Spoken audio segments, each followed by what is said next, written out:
Nakaiba sa ratings ang pilot episode ng Wawa Willie. At pelikulang puro Pinoy ang bida, panalo sa isang International Indie Film Festival. Ikwento mo, MJ Marfori. Mula taga-Ifugao Province hanggang sa mga taga-Sultan Kudarat, matyagang pumila para live na makapanood ng Wawa Willie noong Sabado. Kulbokol ang ulo ko nakapasan dito rin kayo ko sa'yo! Buhay pa rin ang Willie! Sa unang 20 minutos, mga exhibitionist, acrobat, dancers at naglalakiang kapatid stars ang pumataw. Lalong naghiyawan ng audience nang umappear si birthday boy Willie Revillame na mala Elvis Presley at bumanat ng bago niyang kanta.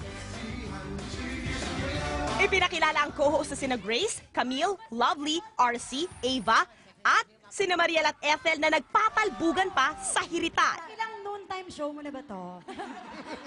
Pang-apat, bakit? Oh. Pero maya-maya, bigla na lang nag-blackout at nag-off the air ang Wawa Willie. Dito naman nakahanap ng tiyempo ang audience na bumati kay Kuya Will.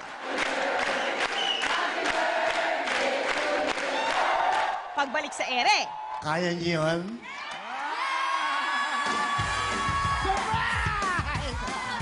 pagalingan sa pagbirit ang bigating OPM singers. Tawanan naman ang lahat kina Willie at Randy Santiago na nagbarahan at lambingan. Pero nasorpresa si Willie nang magpakitang gila sa drums ang one and only son niya na si Whammy, also known as Wowie Revillame. Sinabayan pa siya ng kanyang proud daddy. Pati sa internet at sa mga bahay, hot topic ang Wawa Willie. Dinaig pa nito ng halos 7% sa audience share ang programa ng kabilang istasyon.